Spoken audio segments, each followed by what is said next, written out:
Les observations finales concernant le 5e rapport périodique du Togo sont tombées depuis quelques jours. Le Comité des droits de l'homme, CDH, n'y va pas du dos de la cuillère contre le Togo. Après voir relevé quelques aspects positifs à la situation des droits de l'homme, le comité dresse plusieurs sujets de préoccupation. Ces dernières concernent aussi bien les rapports de la Commission nationale des droits de l'homme, CNDH, et même son indépendance vis-à-vis des autorités, que la corruption qui semble une pratique courante, la lutte contre l'impunité et les violations passées des droits de l'homme, la torture et les traitements cruels, inhumains ou dégradants, la détention ou durée de la garde à vue, les conditions carcérales, la liberté d'expression et la dernière modification de la loi sur les manifestations pacifiques publiques.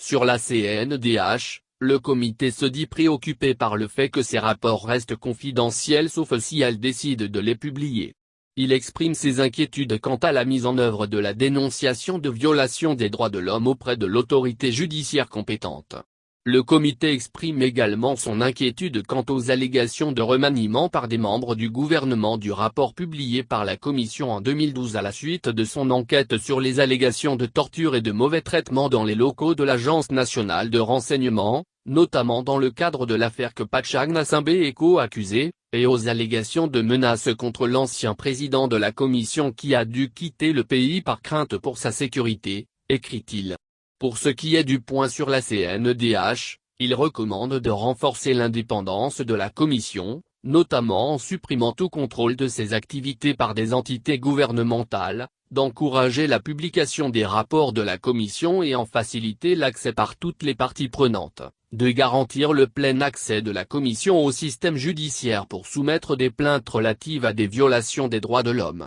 Il exige aussi l'ouverture d'une enquête pénale à la charge du parquet sur les allégations de torture subies par les 7 victimes concernées, ainsi que par d'autres victimes mentionnées dans le rapport de la commission et d'enquêter sur les allégations de menaces contre l'ancien président de la commission. La corruption semble être une pratique courante dans l'État partie, en particulier dans le secteur de la justice.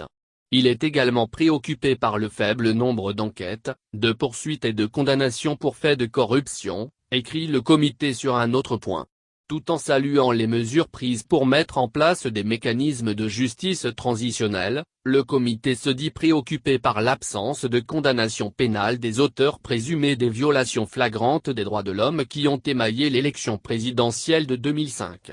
Le comité note avec grande inquiétude l'explication donnée par la délégation selon laquelle l'État partie a donné la priorité à la réparation sur la répression des auteurs de violations graves des droits de l'homme. Le comité est conscient des difficultés rencontrées dans la conduite des enquêtes et l'identification des responsables, mais rappelle son observation générale N°31 sur la nature de l'obligation juridique générale imposée aux États parties au pacte qui précise que les États parties doivent veiller à ce que les responsables de violations graves des droits de l'homme soient traduits en justice, note-t-il.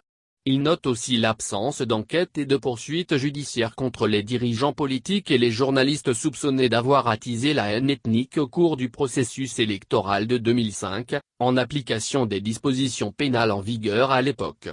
Sur la torture et les traitements cruels, inhumains ou dégradants, le comité se dit préoccupé par la suspension des visites de lieux de détention par les organisations de la société civile décidée en avril 2020 en raison de la pandémie de Covid-19.